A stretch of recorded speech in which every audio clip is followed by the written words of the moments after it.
Yo, what's up, everybody? What's going on? What's good? Um, we got this December 20th, 2021 episode of the Boxing Source Radio Show starting up right here. I am your host, James Bell, the leader of the Boxing Source on social media. And you could follow us through Facebook, Twitter, Instagram, and through the YouTube channel. We have videos on YouTube that are available there. So we are, going to be talking about a few topics here in reference to all the action that happened over the weekend. We did see a few things that did go down in the boxing scene. Of course, there are people within the social media circles within, boxing and within pop culture that are still talking about what happened at the main event over at Amalie Arena in Tampa, Florida. And we'll, pretty much get into that in a bit. But we also, have a few other topics that are in the boxing news sphere here, as we did get a couple of news and notes about the WBC and their particular situation, also within the WBO when it comes to the welterweight division. So we're definitely going to be talking about that as well. But we do have a few results that we'll be going over in this podcast. And one particular result that, after seeing it live, I'm still in shock of how that was basically handled. But I wanted to, start up with one of these fights that happened in the UK. You did have in the heavyweight division Joseph Parker against Derek Chisora. It was, a rematch of their fight in May of this year with, Joseph Parker getting a split decision victory there in that particular fight. I mean, it started off with Derek Chisora scoring a knockdown on Joseph Parker in the first round there. But, over the course of that particular fight, you did have Derek Chisora pretty much working it, in there and giving Joseph Parker a lot of trouble over the course of the fight. But he was able to get through that in a split decision victory, as he, did get a 116-111 score and a, 115-113 score in that particular bout. So with it being a split decision result, they pretty much wanted to see if they could run that back again, and they were able to do that here on the 18th, December 18th there. So, of course, Joseph Parker, former WBA heavyweight champion, did lose that belt to Anthony Joshua a few years ago. He, is trying to get himself back into the world title picture since then, has won like every fight since. He did, also had a fight early this year against Junior Fall that was pretty much a domestic dust-up between those two guys, and he was able to get that unanimous decision win over Junior Fall there. So he's, trying to get himself back into the world title picture, maybe get himself in a position to fight for the WBO title again there, to try to, I guess, be the top ranked guy in the WBO or something like that. But, him having this fight against Derek Chisora, Derek Chisora has double-digit losses here at this particular point of his career. Didn't, necessarily beat the upper echelon fighters there in the heavyweight division. Lost twice to, Dylan White. Had his fights, against, Kubrat Pulev, and, also Tyson Fury and David Haye, and also Vladimir Klitschko. I mean, not Vladimir, but Vitaly Klitschko, excuse me. So, I mean, if you look at his, heavyweight resume, man, it's basically a who's who in the heavyweight division over the past 15 years plus. You know, but he, still had some instances where he was able to get, good victories against the likes of Carlos Takam and David Price and Archer Spilka, where he was able to knock those guys out. But he has had, two consecutive losses before this rematch against Joseph Parker. Like I said, he had that decision loss to Joseph Parker early this year, and last year, he did have a 12-round decision loss to now the current unified heavyweight champion of the world, Alexander Usyk.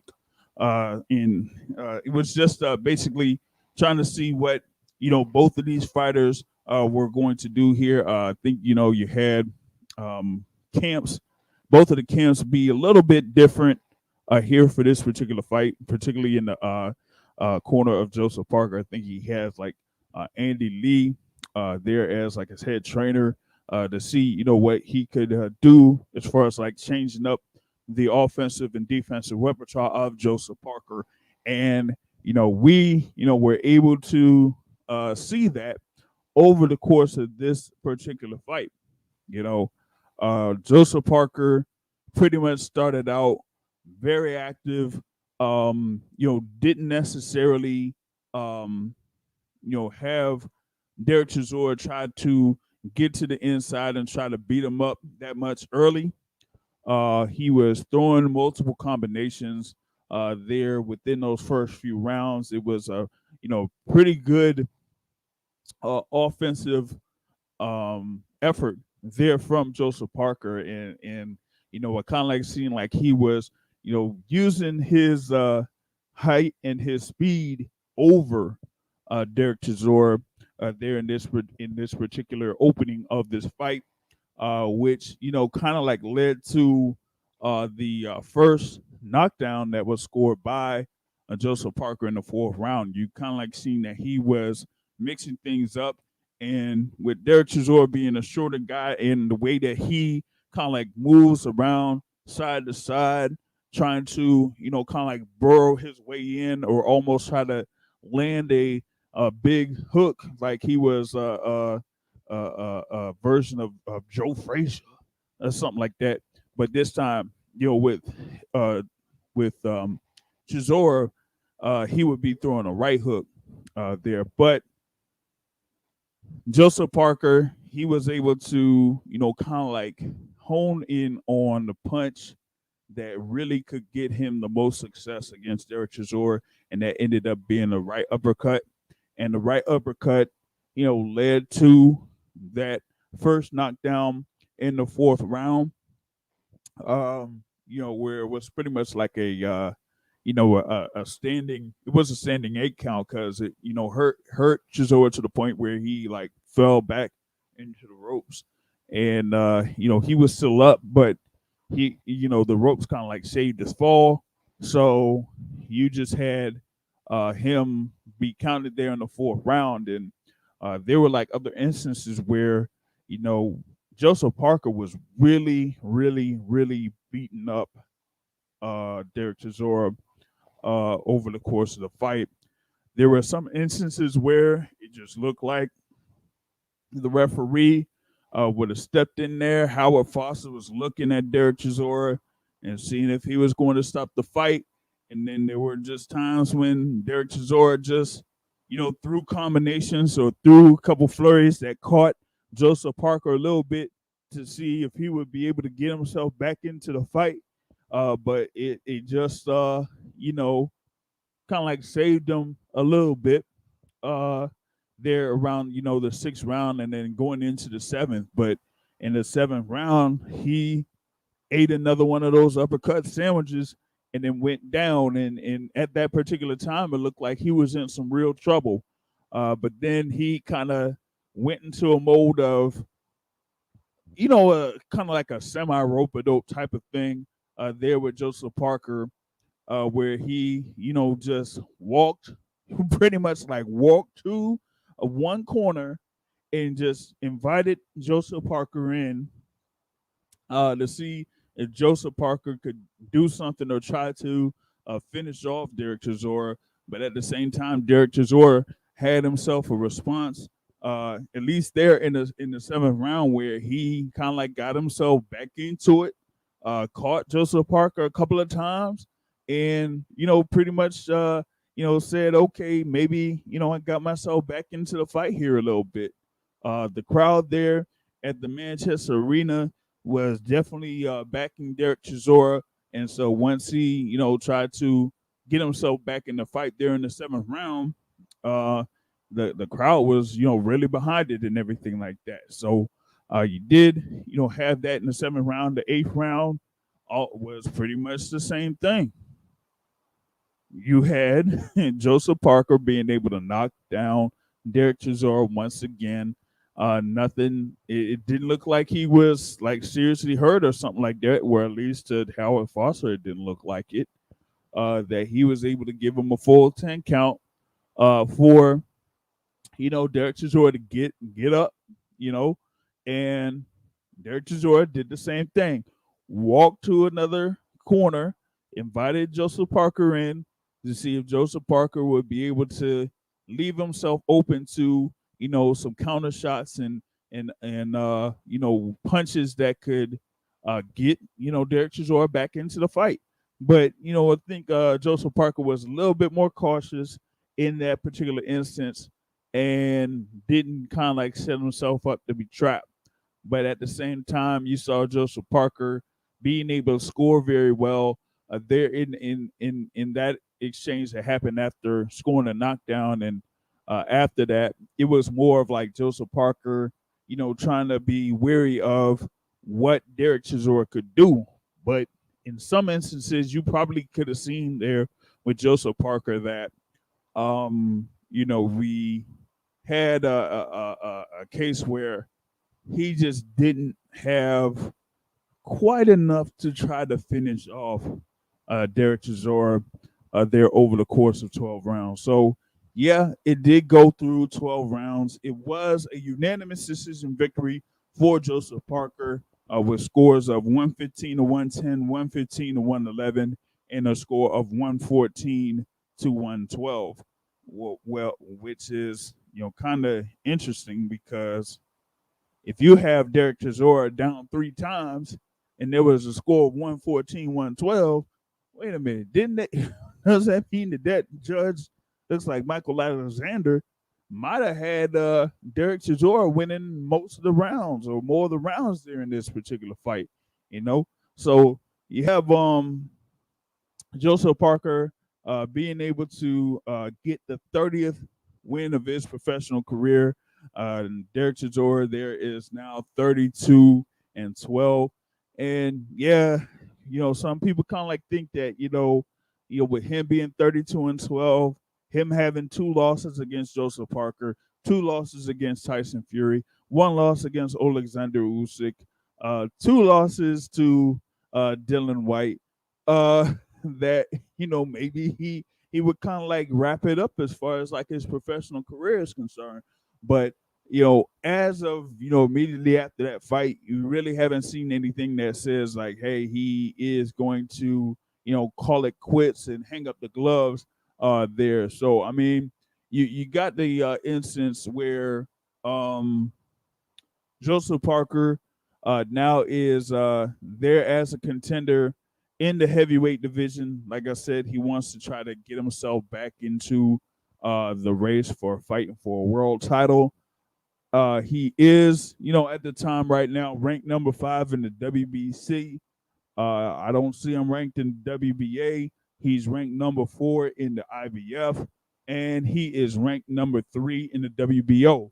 Now, we know the situation there with Dylan White and Tyson Fury, which we'll kind of like discuss a little bit later here. But you also have like guys like Deontay Wilder. We don't know what's going to happen with him yet. Andy Ruiz, we got to see what's going to happen with him also. Luis Ortiz has his fight coming up January 1st against Charles Martin. But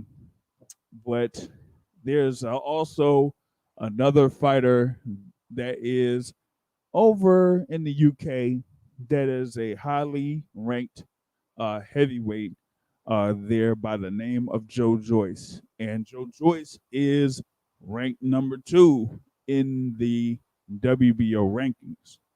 And with Alexander Usyk being the unified heavyweight champion and holds the WBO title, the WBO could try to see about sorting out who would be the next mandatory challenger if it is not Joe Joyce, who is the highest rated contender there for the WBO. The number one guy is not rated, or the number one spot is not rated in the WBO. And Joe Joyce is number 2, and Joseph Parker is number 3. So you could have maybe a thing sorted out to where Joe Joyce and Joseph Parker may fight each other. I'm not certain about that.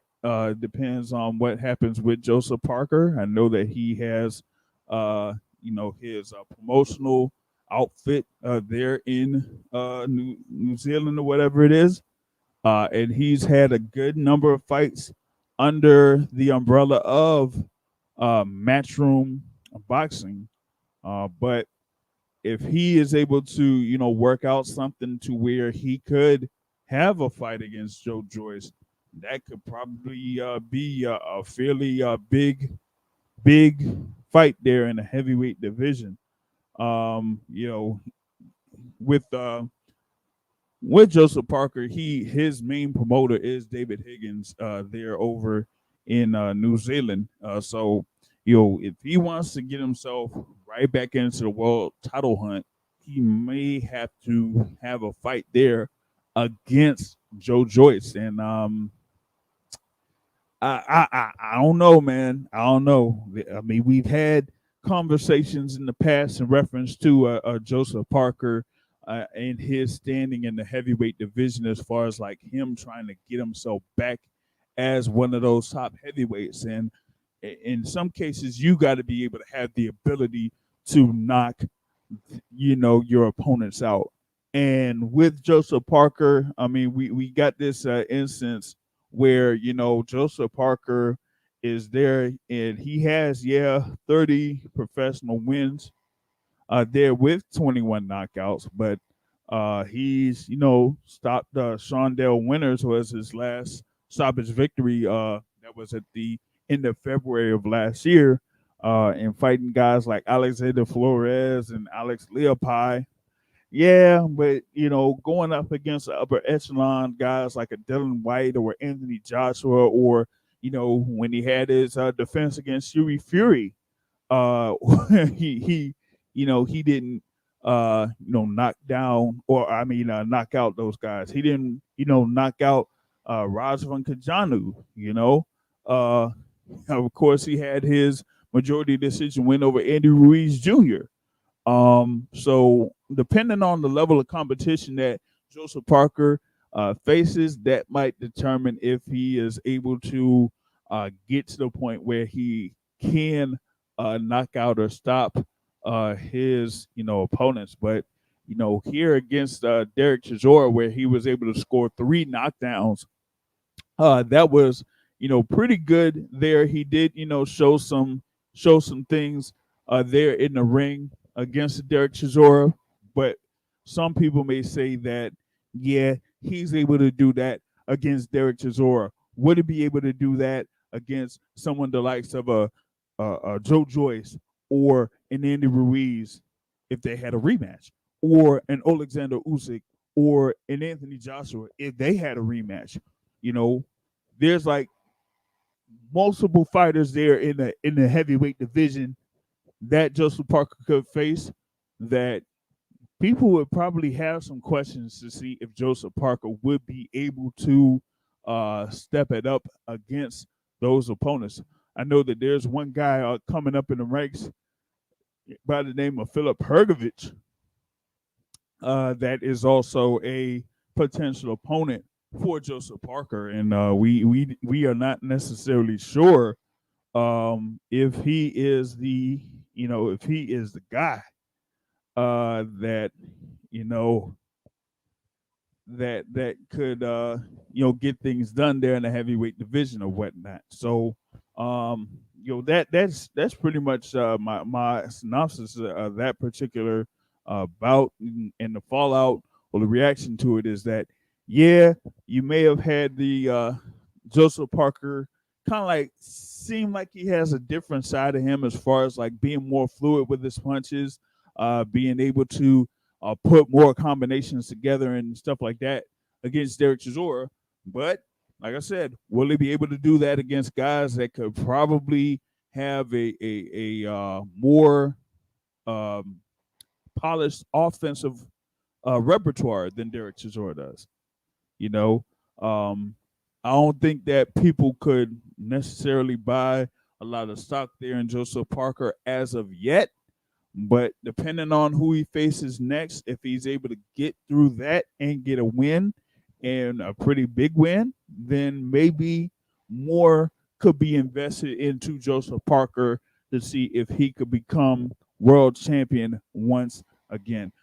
There was like other fights that did take place in that particular fight card in Manchester Arena. You did have a minor super middleweight, so in some cases, a minor super middleweight title fight that happened between Carlos Gongora and Lerone Richards, with Carlos Gongora being the incoming IBO super middleweight champion, and Lerone Richards there at 15-0. And Lerone Richards was able to defeat Carlos Gongora by a split decision to win that IBO super middleweight title.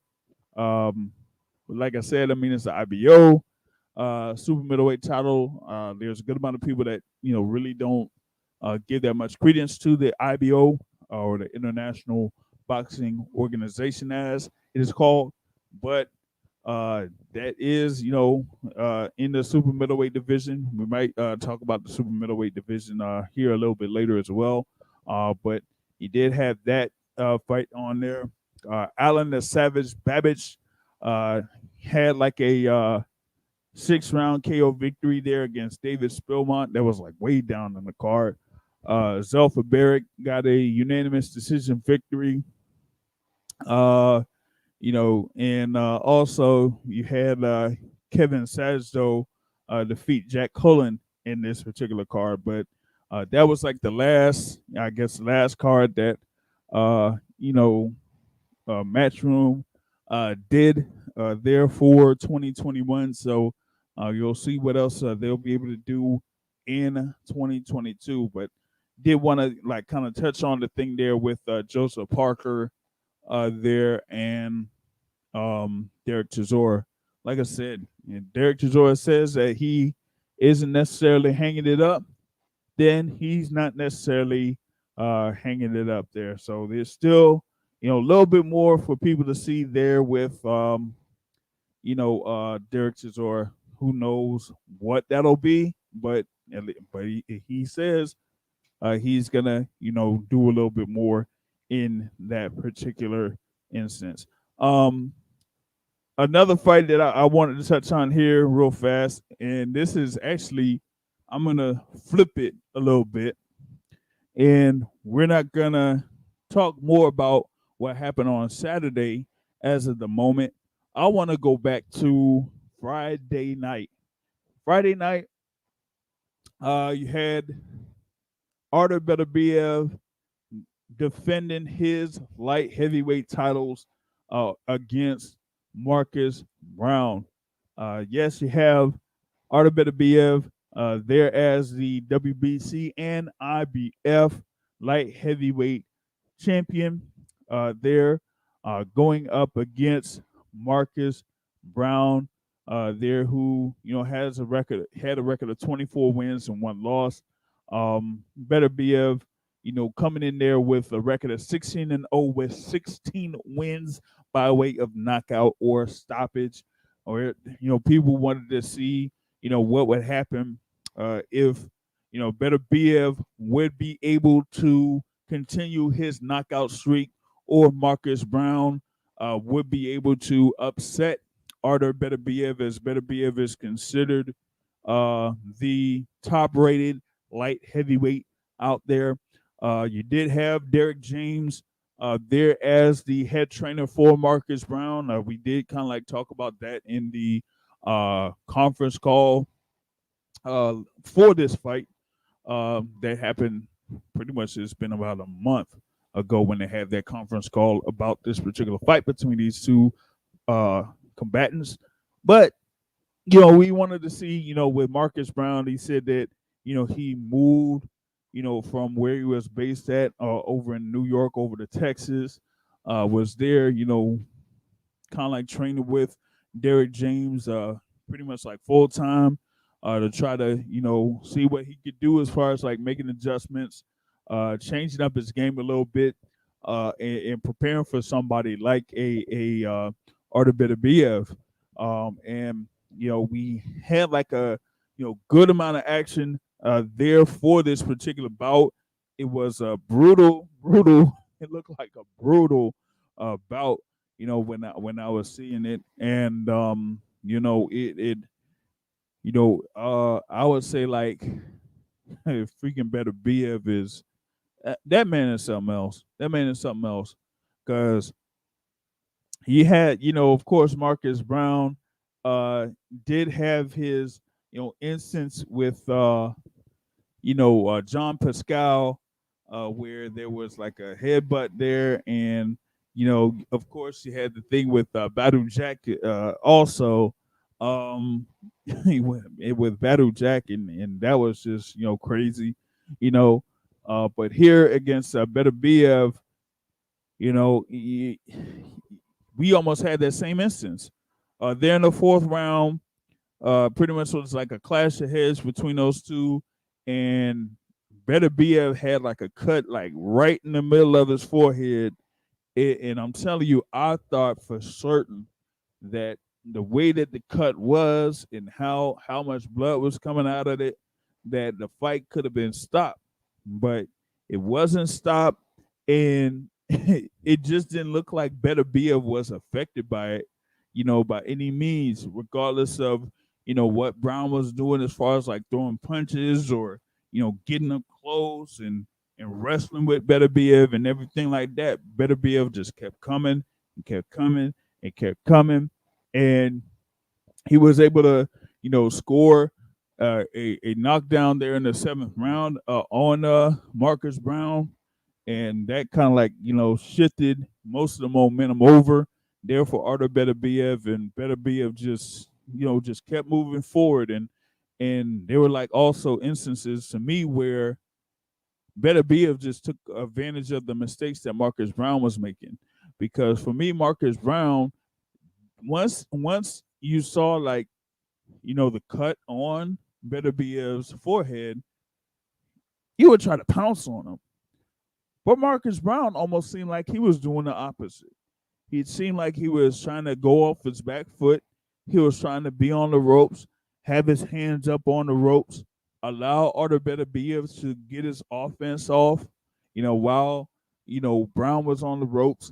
And Beterbiev was able to throw combinations, shift off to the left, hit a body shot, step back, and Marcus Brown could still be on the ropes, and Beterbiev would still, throw uppercuts and jabs and move off to the side, and he just eventually finished off Marcus Brown with an uppercut, put Marcus Brown down to one knee, and Marcus Brown just took the entire 10 count. He took the entire 10 count while on his knee. Didn't want to continue, and so, man, Beterbiev there, 17 wins, 17 knockouts, unified light heavyweight champion. And for me, listen, I really don't see anyone in the light heavyweight division, beating this guy. I don't see Joe Smith beating this guy.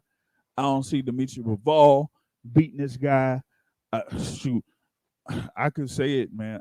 I don't even see Canelo Alvarez beating this guy. And the reason why I say that I would favor Beterbiev over Canelo Alvarez is because Canelo Alvarez really doesn't, have the stuff where he could move around, with his legs. And I feel like Better Biev would have, a punch that Canelo would have to respect. He would have to respect that. And his mobility and everything like that is going to be key there against a fight with, you know, with um, Canelo Alvarez. And so that's why I would pretty much, favor, I would favor Artur Beterbiev in a fight against Canelo Alvarez if that fight, ever took place. But like I said, man, Beterbiev there against Marcus Brown, uh, that and that kind of was like the only. I'll be honest, that was mostly the thing that I was most concerned about in that particular card. You did have Steve Rolls, former opponent for Gennady Golovkin, uh, part of this card. He did get a late KO victory over Christopher Brooker. Marie-Eve Lacaire, also was a part of this fight card. She had her fight against Clarissa Shields for the undisputed super welterweight championships earlier this year in that all-female pay-per-view that was on Fight TV there, where she lost by the unanimous decision, but she was able to stop Cynthia Lozano there for the vacant super welterweight title as Clarissa Shields is, planning on, fighting there at middleweight, eventually trying to get that super fight against Savannah Marshall in 2022. So you do have that super welterweight division pretty much all split up when it comes to the titles there. Marie-Eve Lacaire was able to win that IBF version of the super welterweight title once again, as she was the IBF champion before her fight against Clarissa Shields. So you did have that as a part of that particular card right there. So, basically was reporting everything there in reference to that card also. But you also did have on Saturday one other fighter in the super middleweight division that a few people are talking about.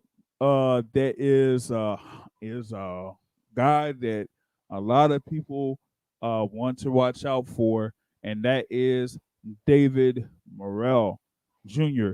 And David Morrell Jr. Is the WBA regular champ there, and he had his fight against Alante Fox over in the Minneapolis Armory. This was his second consecutive fight there at that particular venue. Looks like, over in Minneapolis, he's really big there in Minneapolis. So they said, hey, let's see if we can have another fight there for him. And this was, the first defense of that particular WBA super middleweight title going up against Alante Fox. Alante Fox there is a 6'4" fighter there that has a 79-inch reach. He had his first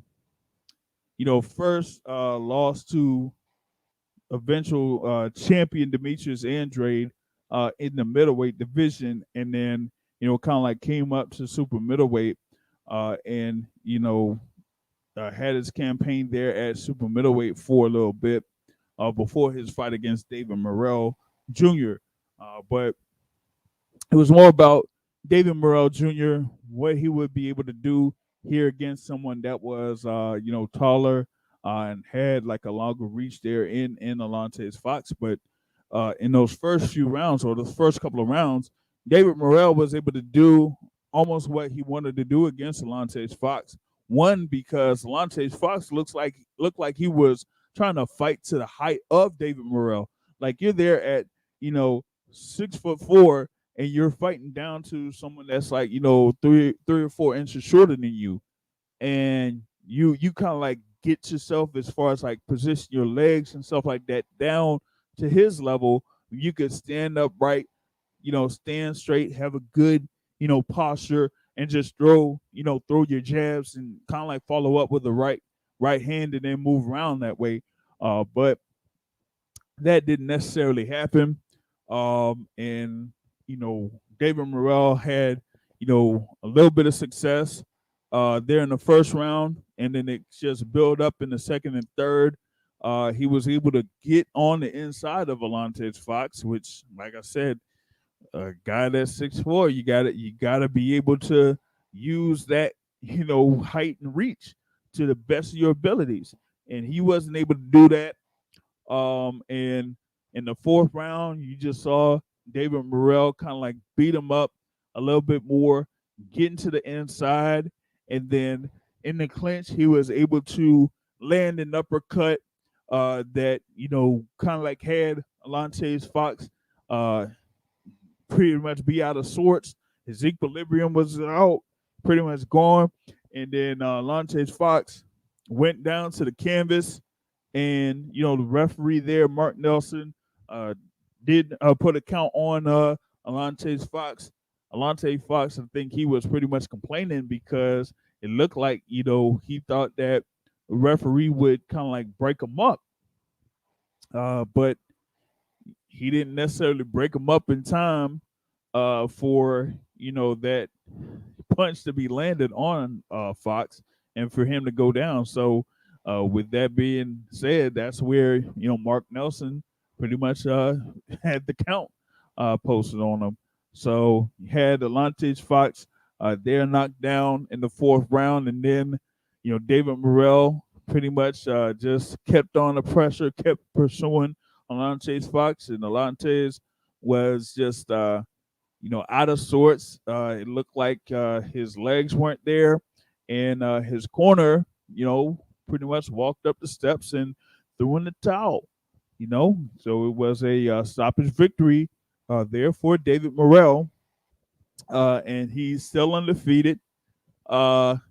He's 6-0.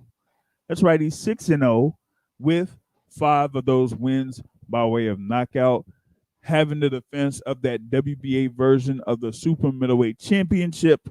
And a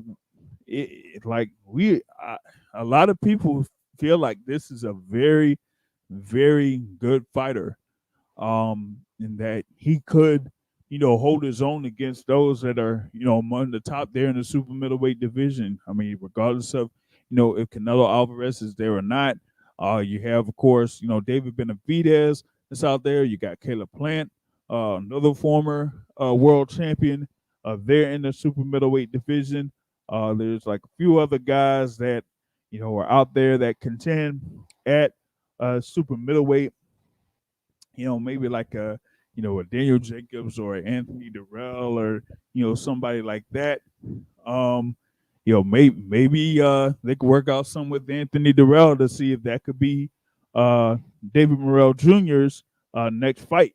But outside of that, you really don't have that many options there in the super middleweight division for David Morrell Jr. to fight. But the guys that are there ranked in WBA are like a John Ryder, a David Lemieux, who I think, if I'm not mistaken, could be put in a fight against David Benavidez. I think the WBC tried to order that as the final eliminator there at super middleweight. So David Lemieux might not be involved. You have Daniel Jacobs that's out there. Edgar Berlanga, no, that's not going to happen. Callum Smith, did have his first win there, but he moved up to light heavyweight there with that first win with that with that huge knockout victory that he had. So I don't know why they still have Callum Smith there in the WBA rankings. There's like a few other guys that are in there in the list for the WBA, but David Morrell Jr. Is out there as someone who, could really kind of like set himself up for some fairly lucrative fights, but they're kind of building them up fairly well there at the Armory over in Minneapolis, and featuring them on Fox. I would like to actually see what those ratings were, TV ratings were for that particular fight between David Morrell and Alontae Fox. You know what I'm saying? So that's something that I would like to basically see there. So um, I kind of wanted to get this thing going as far as like what happened over in Tampa. Uh, but before that, I know that there was like one fight that was a co-featured bout there for Morrell versus Alontae Fox, and that was Richardson Hitchens against Malik Hawkins. And this fight was really a surprising fight when it was announced to me, because you had somebody there in Richardson Hitchens that's kind of like got up in the ranks there, one of the, young guy, they're undefeated 12-0, and and the thing about it is that he is going up against Malik Hawkins, who at one point was building himself up there in the welterweight division, you know, and kind of like building himself with a record. He had an undefeated record up to a particular point, like 18-0 up until last year, where he ended up fighting Subriel Matias, and Subriel Matias ended up beating up Malik Hawkins, man. And Hawkins was a former guest on the Boxing Source radio show a couple of years ago, and he was preparing for his fight against Subriel Matias, and it just looked like he couldn't do anything to really affect Matias, and Matias was able to just walk him down and eventually beat him up, and the ring doctor just stopped that particular fight in round 6. And so you had Malik Hawkins there with his first loss of his professional career, where he ends up getting stopped, and he had been inactive up until this particular point. And so, of all the things to try to get back in the ring to respond to your first loss of your professional career, and they put you in there against Richardson Hitchens, who, like I said, is one of those guys that has been building himself up, is probably one of those guys to watch out for. There is for young guys in the welterweight division, and man, this fight, man, like it was really all Richardson Hitchens in this bout. Really didn't have much of something where you had Malik Hawkins be fairly competitive in this bout. I think it was more of like Hitchens being able to be uh, quicker and being more fluid in this particular bout, and it was a unanimous decision victory there for Richardson Hitchens. So now he's like 13-0, and it's the second consecutive loss there for Malik Hawkins. And it's one thing to get stopped for your first loss, but then you have a turnaround where you lose a second bout that was a unanimous decision. One score was 100-90. It was like a basic shutout on one scorecard for Richardson Hitchens, and that's going to be a serious downer there for Malik Hawkins, man. And from what I've been hearing, that was pretty much like Malik Hawkins being thrown to the wolves or something like that. And I'm like, dang, man, like how y'all gonna just stop. It's not like you're just stopping the momentum of a young fighter, but you're just like saying, "Hey, this is your last." It's almost like this is your last shot, and you put him up against somebody that's like I said, up and coming, has like a good background there, from Brooklyn, and has kind of like been in the ring against a couple of guys that have been fairly experienced there in the sport, and and then you're gonna say, hey, you got to fight this guy, and this is your opponent, and there's like almost no way out of it. That to me was kind of like a really crazy, crazy, crazy situation there when it came to that, man. I mean, I just kind of yeah, I kind of like just said, yo, that's a bad situation, a bad situation there for Malik Hawkins, man. So, you know, we'll see, more. We will see more of like Richardson Hitchens here later on down the line. Uh, I think that they'll, put him in some cards there on the thing for Fox or Showtime. I think that if I'm not mistaken, he's like a fighter there under a Mayweather promotion. So you might see him in more of those cards that are put up by Mayweather promotions or whatever it is. So that remains to be seen how that happens there with Richardson Hitchens. But I did want to touch on that there a little bit, so that um,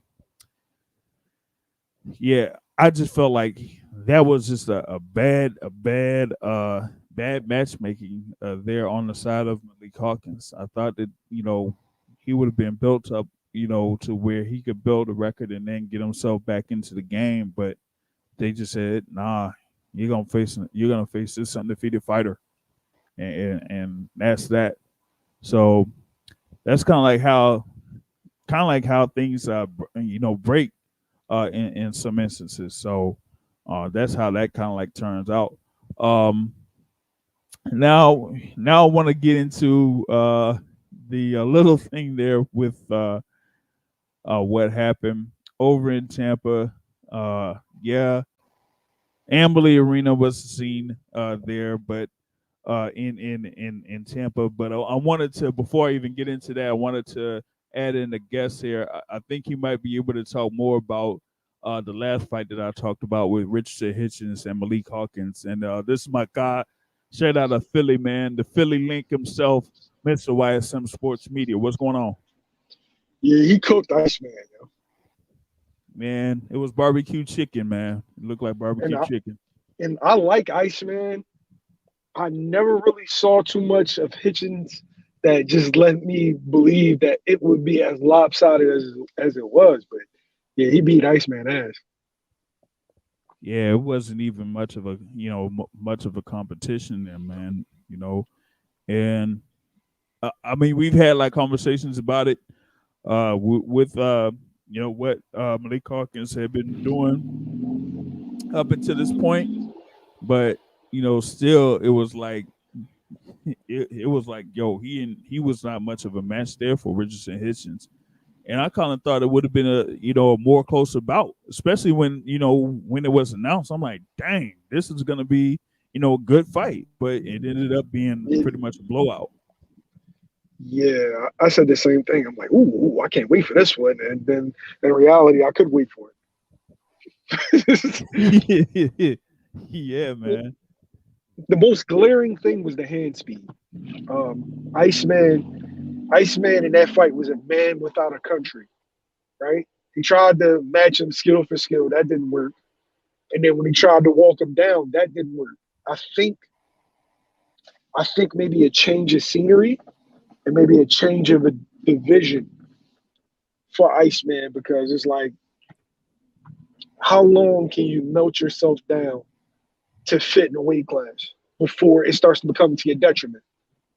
Yeah, yeah. And I mean, maybe he'll have to, campaign and do something at 54 or something. But he did get down to almost like 140 in his fight against um Subriel Matias. So it's like, man, if you getting yourself down that far, like you've been pretty much starving yourself, man. Mm. And guys are so interested in being the bigger man, and they're not really thinking about, okay, well, what is that cut doing to you? And are you able to replenish what you lost in that day? And 9 times out of 10, it's no. Especially when you a dude that big. Like he'll be a big 47. So I think it caught up to him. Yeah, I think so, man. I mean that was just a bad break for him, especially like like I was saying. I mean, he hadn't had another fight for 14 months. That was like a 14-month layoff for him, you know. Um, and he had been kind of like bouncing back and forth from 147 and 140, but early in his career, he was there like 148 or 154. So it's like, why not just try to stick with being at 154 or campaigning Let's around that division? let's keep it a beam, man. We all know what Floyd did. Floyd cashed out on it. Yeah, Very, very simple. For you to put a dude who's what 17-1 in a situation where he's fighting three top prospects back to back to back, gets brutally beat by one of them, and then you put him in there with another prospect, another one of your prospects. Yeah, you line him up, man. yeah. Pretty much just set that whole thing up, man. It was just a whole bad situation, and I'm like, man, yeah, like I was saying before, man, it's like a sink or swim with some of those fighters out there under Mayweather Promotions or who work with Floyd Mayweather. He doesn't really kind of like give you that opportunity, depending on where you're at in your career, to like kind of just build yourself up and kind of just give you opponents to try to build your name or anything like that. He'll just say, "Yo, you're going up against this guy." Like look at the thing with Rolly Romero, where he fought Jackson Marinez. Jackson Marinez. Yeah, like you going Yo, up against this guy, and we kind of see what happened there. Like he should have lost that fight, but I I said, mean, you know what's crazy though? yeah, Is that if you let these fans tell it, these hardcore fans, that all Floyd does is cherry pick for his fighters. But if you ask the fighters and the people in boxing, Floyd is by far the hardest matchmaker. he, There, there's been dudes that sign with Eddie Hearn specifically because Al Heyman and Floyd put you in tough matchups on your way up. yep, Quote,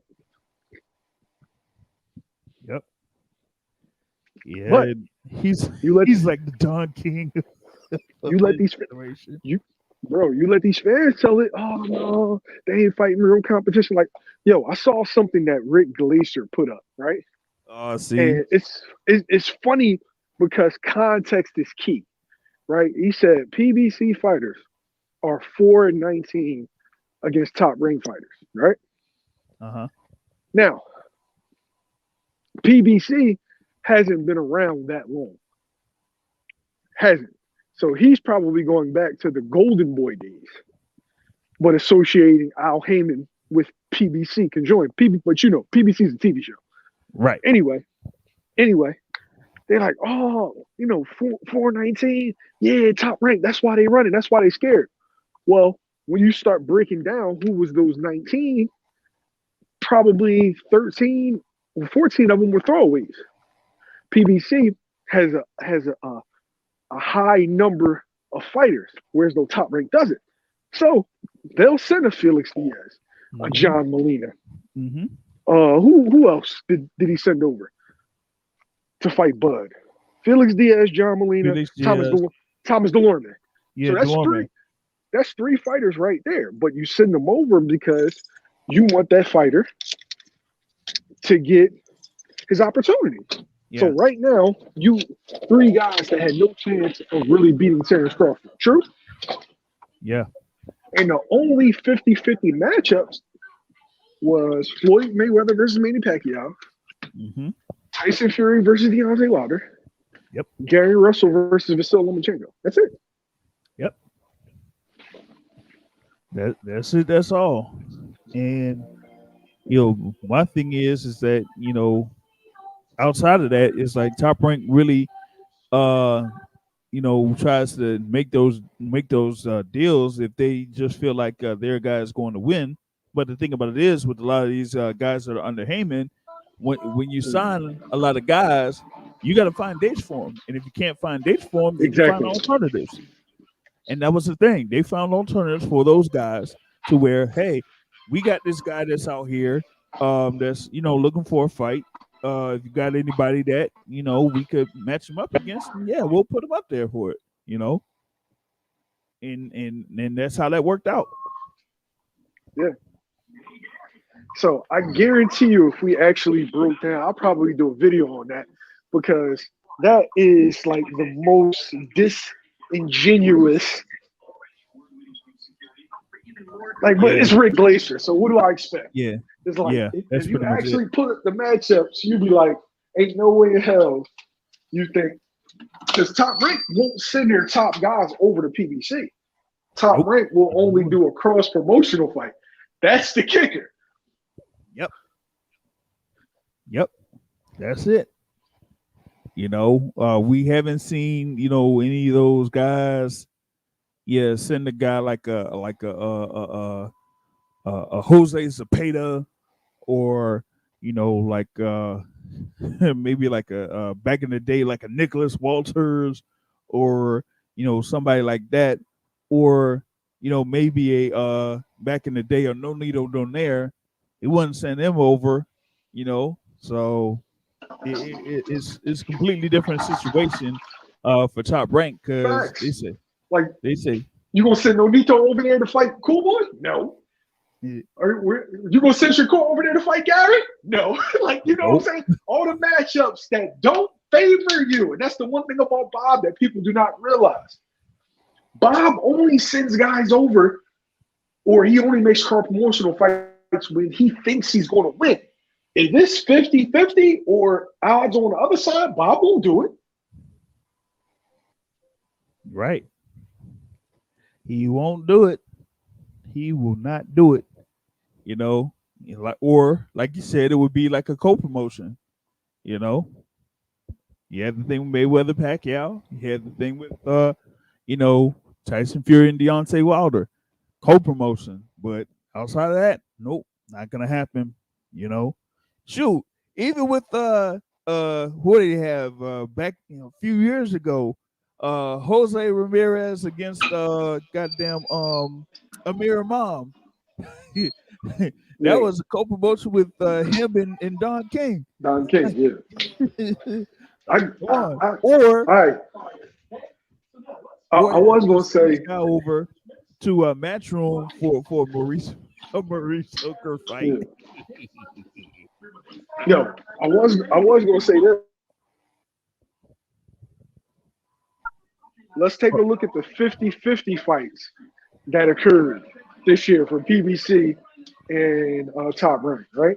So you had Sean Porter versus Terrence Crawford. Good fight. I don't think anybody really favored Sean Porter in that matchup, but good fight. We had F.A. Jogger versus Frank Sanchez. How'd that turn out? Right. Yeah. Deontay Wilder versus Tyson Fury. Great fight. Fury won. So that I feel like was a 50-50 matchup. Crawford versus Porter. You know what I'm saying? 60-40, 55-45. Yeah. F.A. Jogger versus Frank Sanchez was supposed to be, okay, we're going to see who's the goods. Right. And it was 2 different levels. And they completely was 2 different levels. Okay. Let's play it. Let's play a game. And I'm Thank you for letting me speak on this because I'm going to do a video on this. Let's play a game. All right, put Edgar Berlanga against David Morrell. Let's see how that works out. Woo! And I was just mentioning, I was like, yo, they ain't gonna have Berlanga going up against David Morrell. That's not gonna happen. It's definitely not gonna happen. Especially after Berlanga's last two fights. Nah, that's not gonna happen. You know. See, fans piss me off, man, because they constantly complaining in regards to Errol Spence and Terrence Crawford. Get mad at PBC and Al Heyman. But let me ask you a question. Why isn't there a unified or undisputed champ at 175 pounds where Al Heyman doesn't hold one belt? I'll wait. Not a one. Why hasn't there been a unification bout at 130 pounds where you had at least two fighters that have had or held belts there that are under the promotion of Top Rank? And it's been that way for at least a few years. And not one unification bout. Fans only pay attention to what they want to pay attention to. Yep. Dude's got to wake up. Like, yeah, I mean, like they gotta look at the landscape of the whole thing with this boxing scene and see that sometimes these fights that could be made, they ain't even being made, and people aren't calling the promotional companies out on it, and they're just excusing promotional companies or excusing fighters and that type of thing when y'all should be calling them to task and whatnot. You know what I mean? You're right. So, yeah, man. So, yeah, I'll definitely look forward to that, analysis there with, Top Rank and them as far as like their reluctance to, send their guys over to like a Heyman boxing promotion or whatever it is and whatnot. So the only reason why we saw Jack move was because that was a cross-promoted fight. Yeah. Otherwise, we would have never seen that fight. Yep. For real. And he got cooked. Yep. No doubt, man. No doubt. Oh man, I think I got another guest in here that hasn't been on for a while, man. Thankful for him to jump on here for a little bit, man. Out of the DC area, man, checking in, brother. Mr. Who You Pick. Oh man, he's back. Oh shoot, he was back and then he was out. I was gonna give him a formal introduction and then he eventually just checked out there, man. I don't know, maybe he'll get back in the game a little bit. Probably connection issues. Yeah, it could be that. Man, I don't know, man. Should we go into this thing here real quick, man? Because I know we had this conversation earlier, but man, the thing that's been trending on social media, it's probably had about 7 million. Well, it's going on 8 million views on YouTube. Jake Paul, Tyron Woodley ends in a knockout victory for Jake Paul. And man, something's up, man. I mean, because the whole fight, man, it was like uneventful up until that particular point.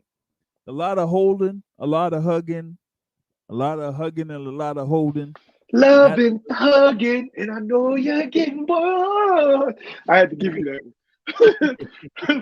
one. There was a lot of thug hugging, man. Yeah, man. Hugging up in that piece. And then the most telegraphed punch probably in history. Like, come on, man. Like, yo, listen, ain't no way. Like as a combat sports fighter, ain't no way you gonna leave yourself open like that. Ain't no way, man. Not against somebody that is just not really that experienced in combat sports. You don't necessarily do that, man. Like he only got one punch. He threw. He Think only about threw it. He one. only throw no. He only throws anytime you ever see him knock somebody out. What is it? The looping right hand. Looping That's right. it.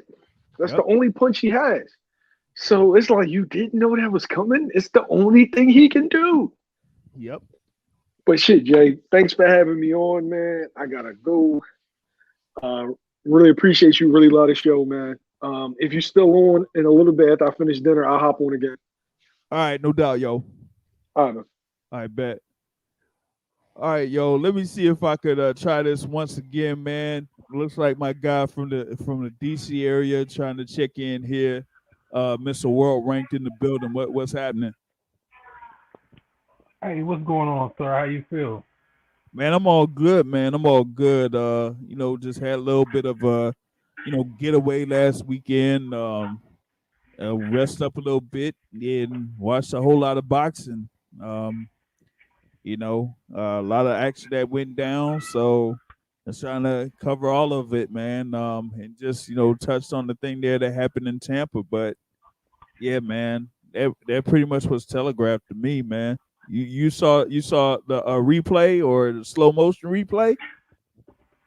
Nah, actually, I've seen it. Like, you talking about the Jake Paul? Yeah. Yeah. So I've seen some of the highlights of it. Actually, I have yet to see a Jake Paul fight live. I don't want to say I refuse to. I'm just not. That's just not my cup of tea. I'm not going. I'm not knocking other people who do it. It's just not my cup of tea. So I've seen the highlight, the knockout highlight, but I didn't see the fight or anything of that nature. Yeah, I don't know if you really want to see it, man. It wasn't that eventful up until that point. Um, and the thing about it was, I think a few people were kind of like semi disappointed with the fight card in general, with the exception of maybe the thing there with Frank Gore and Darren Williams. But three of the four fights all ended in a decision. That was like the only fight on the pay per view telecast that ended by knockout. So uh, a few fans out there, I guess, got mostly what they needed off of that main event. Because you know how some fans are.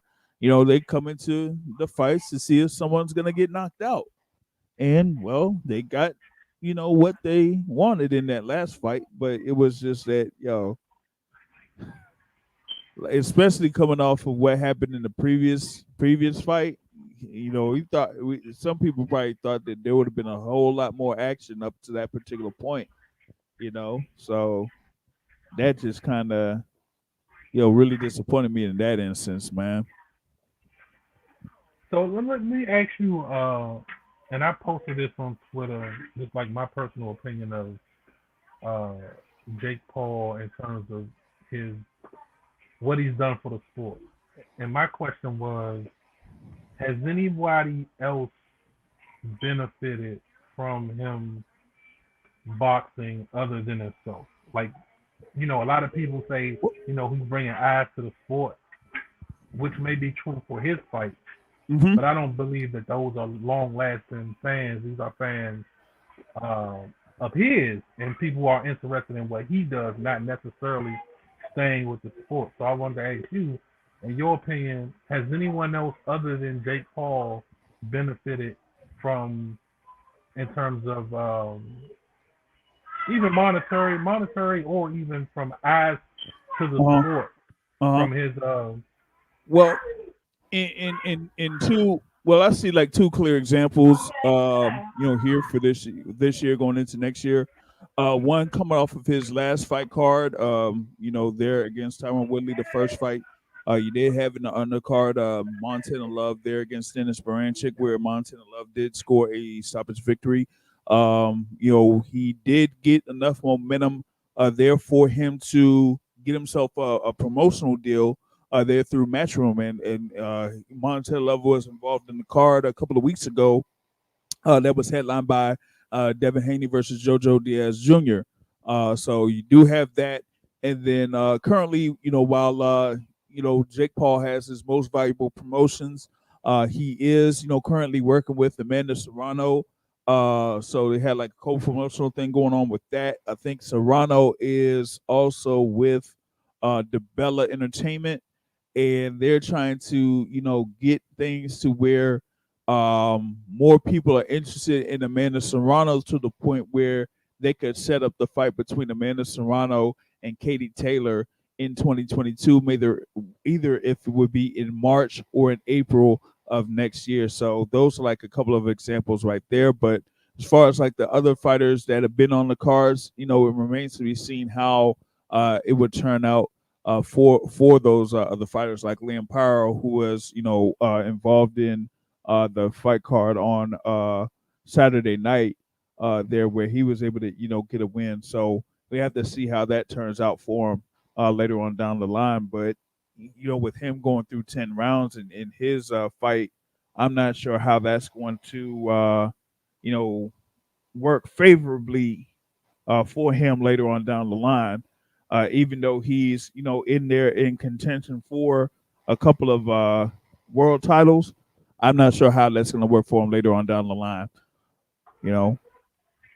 So I guess for me is the question I would have for you is has and I get what you're saying in terms of the opportunity that Serrano and Love got, but in terms of their profile outside of Jake Paul, has either one of them main evented a card yet since they've been on Paul's? Main event? No, not main event. No, nah, I don't. Nah, I haven't seen like any of those guys kind of like have a main event there. So, I mean that this is basically what his fifth event basically there, and you had what is it? This is like the third event for him this year. And so with that first one against like Ben Askren, you had the whole war deal with um what is it?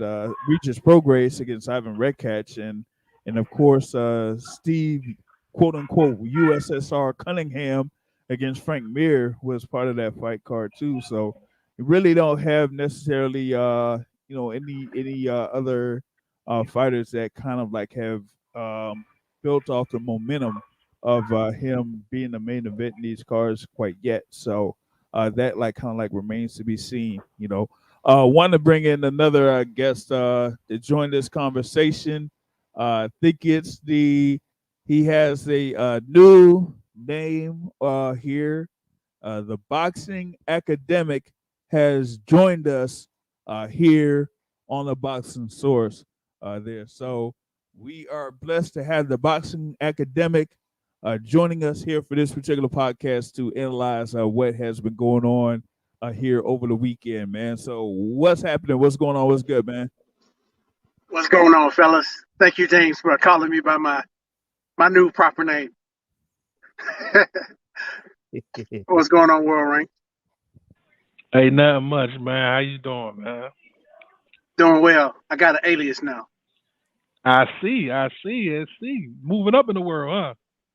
Yeah, I'm trying to, James and coach me up, and I'm about to get a YouTube, put on a video or two. Now you gotta live up. You gotta live up to that name, though. You got to do what? You gotta live up to that name. Oh yeah. I picked it strategically. Y'all was talking about Amanda Serrano. That's why I don't really got nothing to say about him. Yeah, that was like part of the conversation. We were talking about with the momentum of Jake Paul having a main event these cards this year in 2021. Like, has any other boxer kind of like benefited from being involved in his cards? And I kind of like gave a couple of examples there with Montana Love and Amanda Serrano here so far, but outside of that, we really haven't seen much of a result as far as like being a part of his fight cards here up to this particular point. I mean, shoot, Regis Prograis, like I just mentioned, had this ordeal with Ivan Redkach, and ever since then, yeah, we hadn't really heard much about what his next move was going to be. So, I don't know if anyone else could kind of like go off of being part of Jake Paul's fight cards and kind of like using that to springboard into something more successful or more lucrative for them in their professional careers. Yeah, I thought the basketball football matchup was more exciting than the main event. Yeah, man. Yeah, Darry Williams versus Frank Gore, man. I thought that was pretty entertaining there, man. Both them guys, said that they had been, working in combat sports for, either, a few years or longer than that. Like Darren Williams had, background in wrestling. So he kind of like tried to shift that over to MMA for a little bit, but that didn't kind of like pan out. So, they said, hey, maybe you could have a fight against Frank Gore in the boxing ring. And he was like, yeah. And so he just ended up doing that, man. And Darren Williams he was almost putting it to Frank Gore, though, man. I was like, oh my God. Frank Gore definitely wasn't ready for this. Yeah, he definitely was the more skilled of the two. I sure was like gonna show light skin bias against him, but he definitely was the more polished of the two. Frank Gore was he was a step above like novice, like he wasn't the type to where how some people when they first get in the ring, like Nate Robinson, and you get hit the first time and you're like, oh crap, like this how getting hit feel. Like when people first get hit, they sort of get like a shock. Yeah. And I wouldn't say he responded like that. You could tell he was used to getting hit. So he at least was comfortable enough to respond or know how to respond once you get hit. So yeah, I agree with Darren Williams. Go and sit down, play in the big three, do something like that. But like let the professionals handle it. Now on Jake Paul, now I would hope Huey Fury or whichever Fury would beat him handsomely. I would hope Tommy, as a boxer, a lifetime boxer, that they would be able to beat him. But I can say, you can tell the dude train, and I can't speak on how hard he trained, but what I'm saying is you could tell he at least take it serious. You know what I'm saying?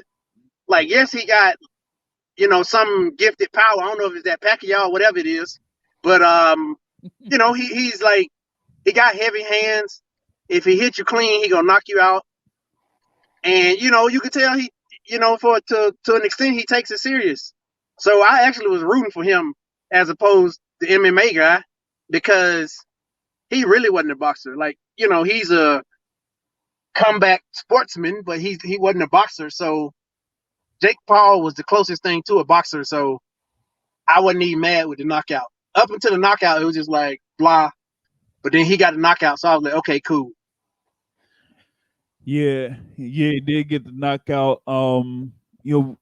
Before y'all joined in, I kind of like talked about it, and yeah, Jake Paul does have a little bit of a background, doing training in boxing and stuff like that. But even with Tyron Woodley being a combat sports person and not necessarily being a striker or anything like that, but how do you have a hand down, man down moment right there? Like, you can't, especially when it's like, yo, you only have like one real shot that Jake Paul could do, and you open yourself up to it by dropping your left hand.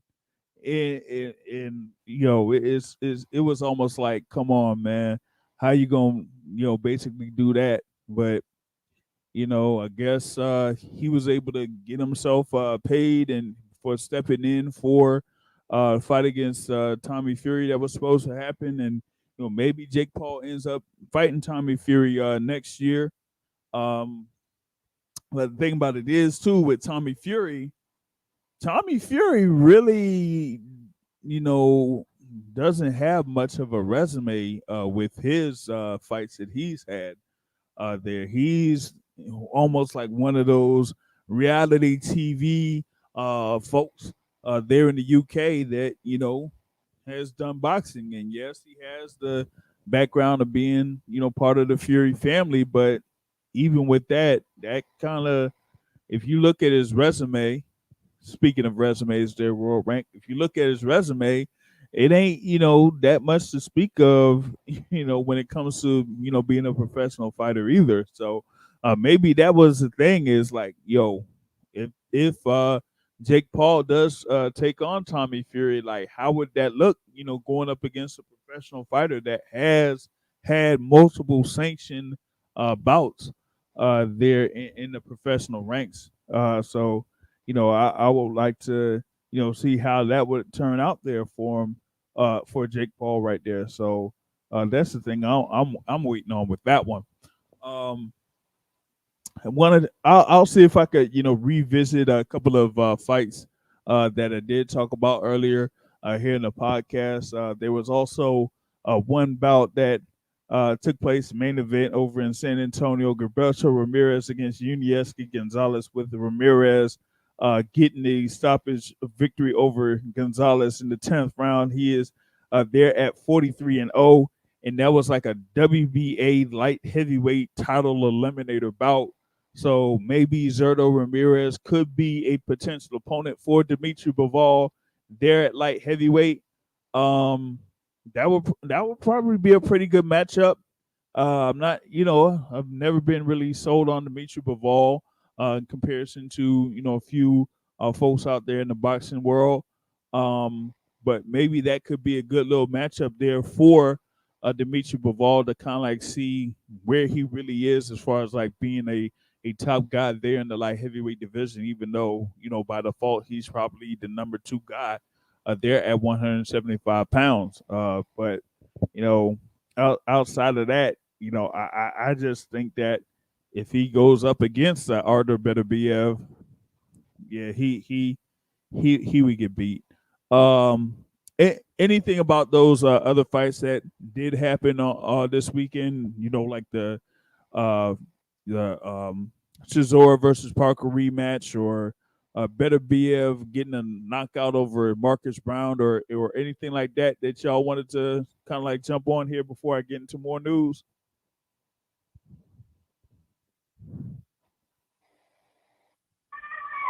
I did want to talk about the Marcus Brown fight. MJ. Actually, I didn't watch any fights this weekend other than there was a Russia card on ESPN that I just happened to watch because I wasn't doing nothing during that time. But I didn't watch any boxing this weekend. But the Marcus Brown fight was interesting because I wanted to bet on Marcus Brown to win this fight. I actually thought he had the tools to give Beterbiev a good fight. And from what I heard, he did. It wasn't totally competitive. From what I heard, it wasn't totally competitive, but it was fairly competitive. Does that make sense? No. His price was like, I think it was like 6 to 7 to 1, and I was just like, I do think Marcus Brown is a decent fighter, and at the age Beterbiev is at, you just never know when Father Time is coming in. But unfortunately, my the site that I used was down for the whole weekend, so I did save money by not being able to bet on that fight. Yeah, yeah. I mean, it was kind of like a rough fight in a sense, but it was more of, for me seeing Artur Beterbiev, even though it was, very rough. Like, with Marcus Brown, it was almost like the same Marcus Brown that we saw against, John Pascala or Battle Jack, where, cuts were involved, or serious cuts were involved. And, like I was saying earlier, with the cut that was on Beterbiev's forehead, I thought that it would have been serious enough for the fight to be stopped, especially if Marcus Brown would be able to press the action a little bit more there to give Beterbiev problems. But he wasn't able to do that in one sense from an offensive standpoint, And in the defensive standpoint, there were multiple times where he would back himself up to the ropes and allow Beterbiev to get his offense on Brown. And you can't do that with somebody that has been able to finish off every single opponent that he's faced up to that particular point. And he just Beterbiev just eventually wore him down and took him out. Just like he did in every other one of his fights. Particularly when he was able to unify the division when he had his win over Alexander Kovacic. So you kind of like seeing the same thing here. Him just breaking down his opponents and then eventually stopping them late. And that to me is why I feel like he is clearly the top guy at 175 pounds, and maybe Canelo Alvarez has a little bit of reluctance to step in the ring against someone like Artur Beterbiev, mainly because of Beterbiev's ability to punch, and he could punch hard, and that's something that if Canelo respects the power that you have, that kind of limits the ability of what he would be able to do. And I think that, Beterbiev would be able to bang with Canelo Alvarez there at 175 pounds. So I'm not certain if Alvarez would want to go ahead and have that particular fight against Beterbiev. So for Beterbiev, I think what could be next for him is maybe unification with Dimitri Bivol, or you might see Dimitri Bivol facing Zurdo Ramirez next year, man. Because to me, Beterbiev just showed like he was clearly the top guy there at 175 pounds, while Bivol, in his defense that he had, earlier, this month, it was just like a going through the motions type of a fight there against Umar Salamov. So, I'm definitely buying into the stock of Artur Beterbiev as the top guy at 175.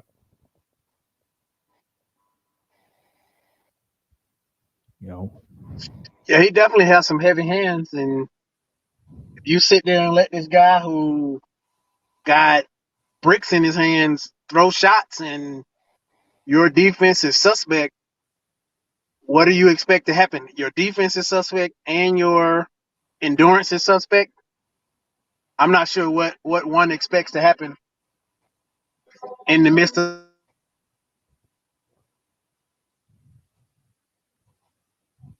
Hold on, what was that? I don't know. I think, true talent tells over time. Marcus Brown, can do well against C minus, B fighters. He probably a B minus, C plus. But when you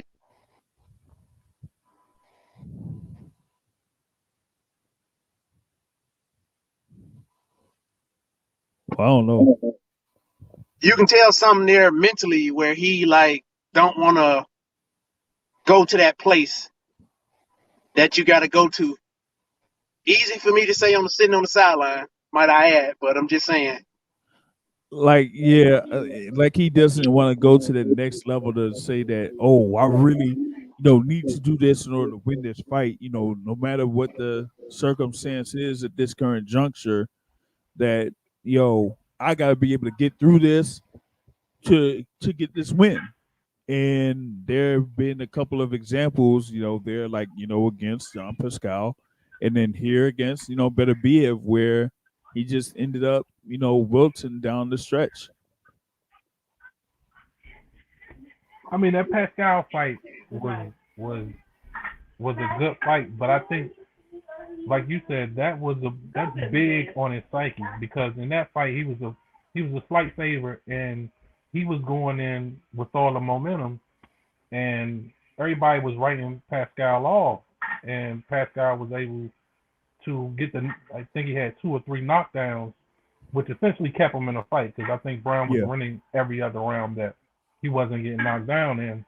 And I do think that shaked his confidence. It may have shaken his team confidence to take this fight, because I think there could have been other ways that he could have got a title shot, being with Al Heyman and being with the team he is, and it seemed like they just They just threw him in there with better BF. With all these belts going around, and he's had opportunities to get belts at other times. I think they could have, if they really wanted to, they could have maneuvered a chance for him to get a belt. But it's just like they just gave him to to the Wolves. But I also want to say in terms of better BF, like I know you're not high on Bivol, but I don't think it's inconceivable that Bivol can stink it out for 12 rounds and win a decision over better BF. If you go back to the Gavojic fight, Gavojic was doing really well, but he was getting hit too much, and he's not. Bivol's not much of a mover, but he's more of a mover in terms of feet and having faster feet than Gavojic was, and I think that Bivol he does have a decent chance if he can stay away from the power. And that's a big if, but I do believe there is a chance that he could stink it out. And given better BF's age, you never, like I said earlier, you never know when his day is going to come where he's not going to be the same fighter. Yeah, I think that's the variable there is his age.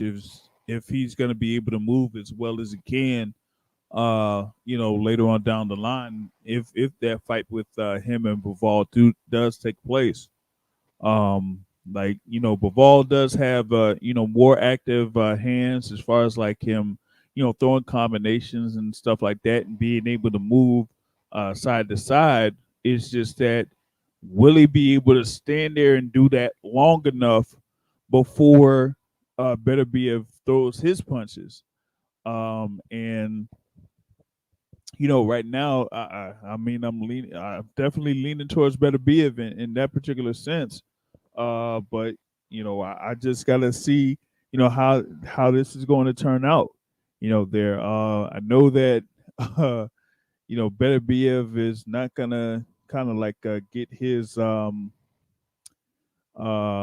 is this IBF Mando honored anytime soon, and we got to see here what happens with Joe Smith Jr. and his defense. I think he's going up against Callum Johnson there to defend that WBO belt in January. So we do have that there. That's remains to be seen out there. So that's one thing that wanted to, I guess, revisit. But we did have like some boxing news that was floating around today. One of them is the instance of the Virgil Ortiz Jr. There, like he was supposed to be set up to end up facing a guy there in David Evnesian, but that fight didn't necessarily take place or get basically signed.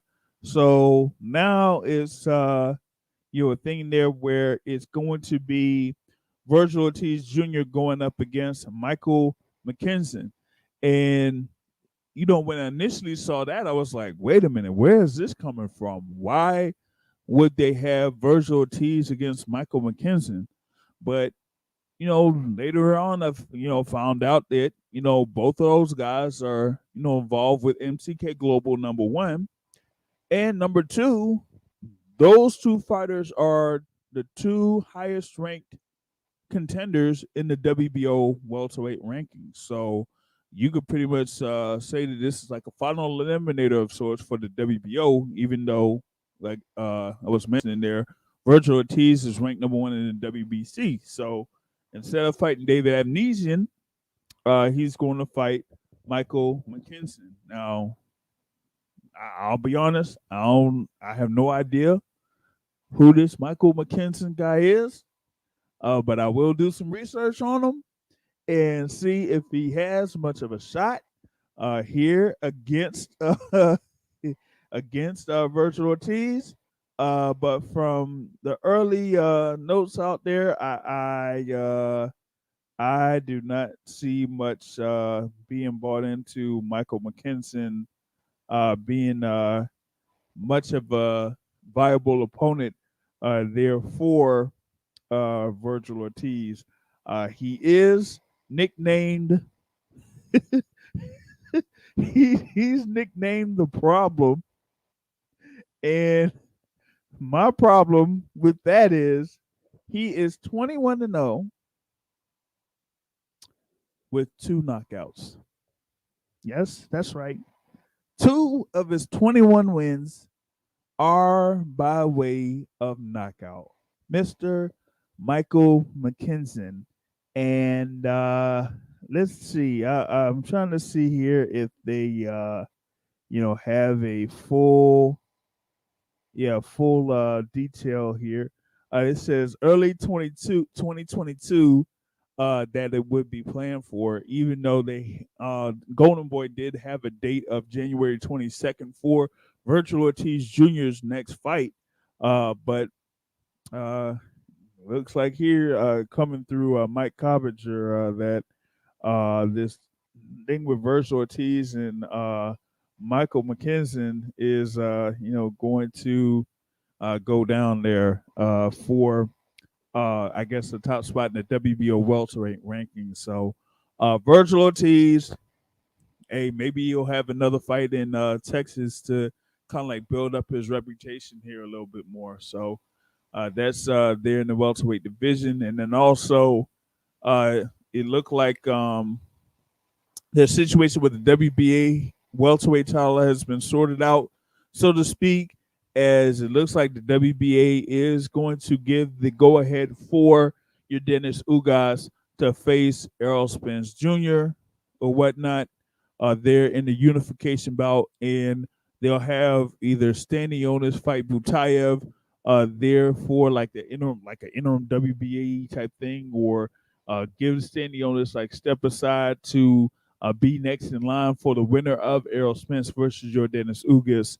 That could be happening there in 2022. So we do have that, and the fight between Keith Thurman and Mario Barrios is not going to be January 29th. It's going to be February 5th there on pay-per-view too. So that is most of the news tidbits that I've been dropping there. And they also, the WBO said that there would be a purse bid scheduled there for Demetrius Andrade and and Janabek Alimkanuli. So Janabek had already been the mandatory contender for Demetrius Andrade's WBO super middleweight title, or whatever it is, middleweight title, excuse me. And this is like after he already had a mandatory defense. So I don't understand that, but they said that they scheduled a purse bid there for that WBO middleweight title as well. But for me, that's kind of like the situation there that's on the news. Anything about I guess a Virgil Ortiz fight, or maybe the thing for Yordenis Ugas to get the green light to face Errol Spence Jr.?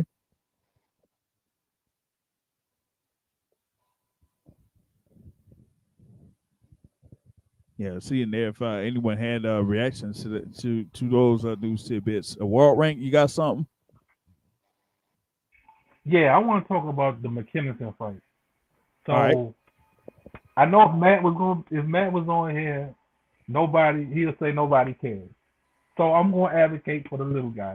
That's what I do. I advocate for the little guy.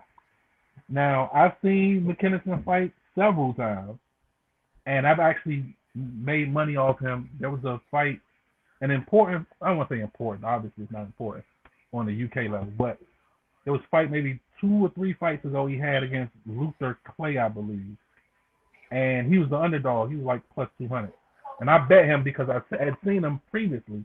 And I was like, this guy, to me, and he's the best boxer at 47 in the UK. I think he would, I want to say, I would say, I think he would beat Conor Benn right now. His boxing skills is, I don't want to say it's not elite. I don't think he's that good. He's going to cause problems. No, he cannot punch. He definitely cannot punch. His record shows that he cannot punch. He cannot punch. But to me, he's a decent boxer. And I think people who have never seen him before will be surprised of his skill. Now, the question of his chin, he's never really been tested with his chin. I like the fight because of the style. His style presents something for Virgil that he would have to need if he steps up in level. Let's say he steps up in level. I don't want to say Boots because that's definitely Boots is a level class in terms of talent. McKinnison is definitely under that level, but his style will prepare him for someone once Ortiz gets at world level. He will have an experience against a very good boxer. I think the style matchup is very intriguing, and I'm actually intrigued for this fight for several reasons because I actually want to see the level where McKinnison is, and also how quickly Virgil get him out of there. Because I think it's going to be an entertaining fight, and I think he's going to put up a challenge. So McKinnison, to me, McKinnison this is a decent fight for a stay busy fight.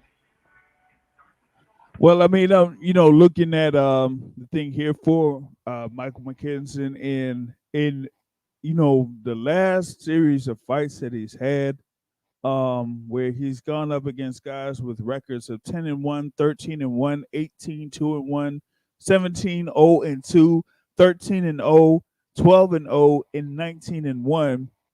He has unanimous decision victories over all of those guys. And in many of those cases, a lot of the scorecards have him winning like 9 out of the 10 rounds. So it's like he's beating these guys by a fairly wide margin, So as far as like his overall skill level, yeah, I would definitely, like to see that there from him. I think the one against Chris Congo, I'm gonna definitely check out. Because Chris Congo was probably one of those guys that they were trying to build up there in the UK as well. I don't know, maybe I might have Yeah, that's actually the guy that I've seen that. That's actually the guy that that's actually the guy that the fight that I betted on. It wasn't Luther K. Congo had beat Clay. That's why I got him mixed up. So it was the Congo McKinnison fight that I actually bet on. And another thing about McKinnison, he's very difficult to get fights for. That's why I'm I don't want to say happy, but I'm glad he's getting the opportunity because his type of style it's hard for him to get fights. Right. And that's why he's kind of been stagnant in his career. Yeah. And he's trying to go up the WBO rankings. His style doesn't present people to want to really fight him. But I think he's the best UK welterweight. Yeah, he was part of that fight card that was over in Gibraltar, so I was able to, check that one out. And the thing about it is that he was, really a difficult matchup there for Chris Congo. I think Congo was, if I'm not mistaken, he had like a good little streak there of that fight you mentioned there between Congo and Clay where Congo was able to stop Luther Clay. Yeah, that one, kind of like was a big win for Congo before he stepped in the ring against McKinnison. So that's like a difficult, that might be a difficult little matchup there for Virgil Ortiz, but it gives him a different look from a lot of the opponents that he's had, over the past few fights. So it would be an interesting matchup there for Virgil Ortiz there. So I've heard, early things from some UK guys saying that, hey, maybe you'll give Ortiz some issues, but, that remains to be seen how that's going to turn out.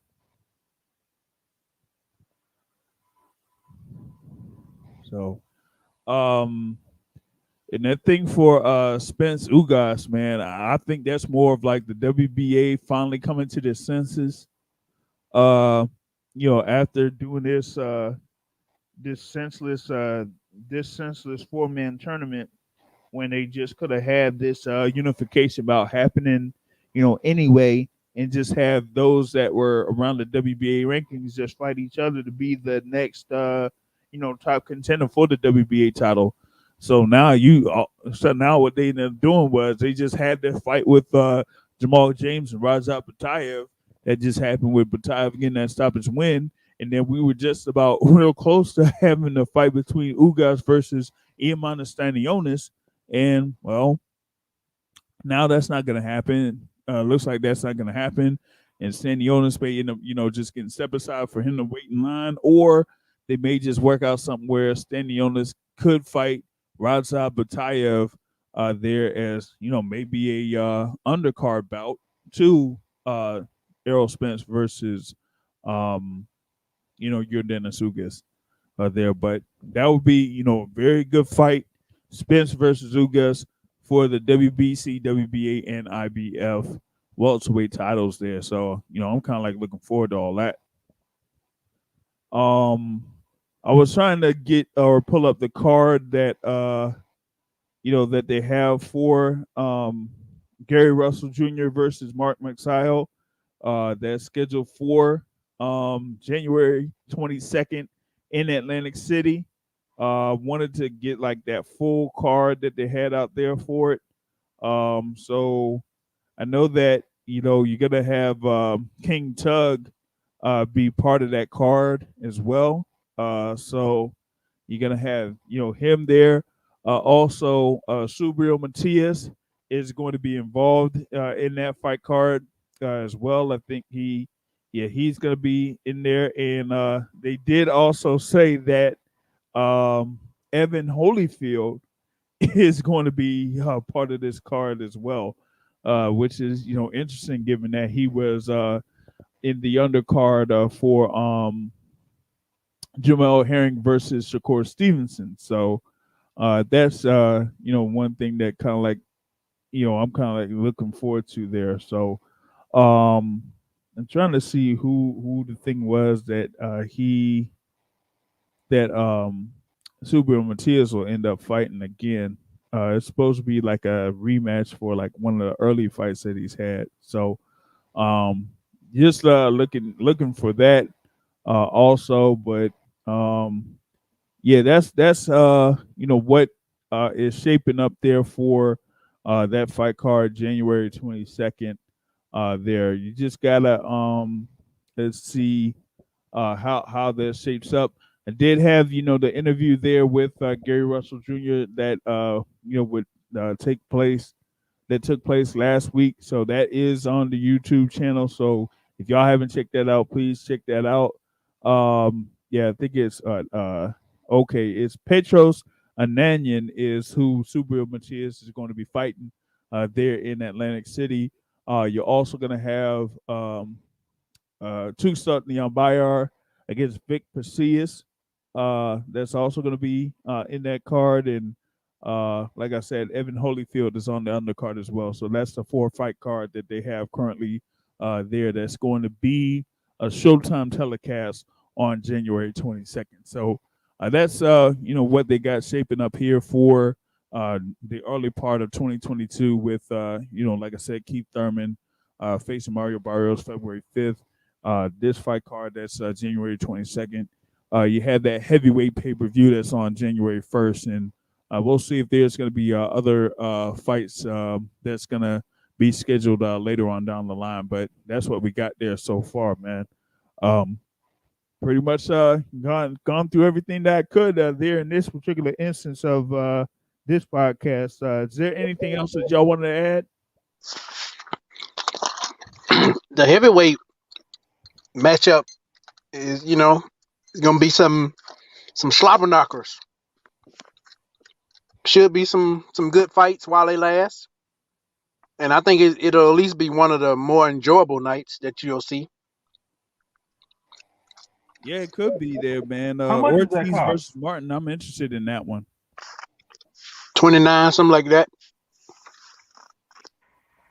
Okay, that's reasonable. Yeah, it's about $29-$30 there for that pay-per-view. Yeah, it's taking place over at the it's over by the Miami area. So I'm looking forward to like I said, Ortiz versus Martin. You do have Carlos Negron there against Frank Sanchez. Frank Sanchez getting back in the ring after his win over Efe Ajagba. You also have the rematch there, Michael Coffey there against Johnny Rice, which I'm definitely interested in. You do have a good amount of scraps there in the heavyweight division for that card there on January 1st too. So looking forward to seeing that there in that instance. But with that being said, man, pretty much going to bring this particular episode to a close. Thank for everybody for joining in this live podcast here.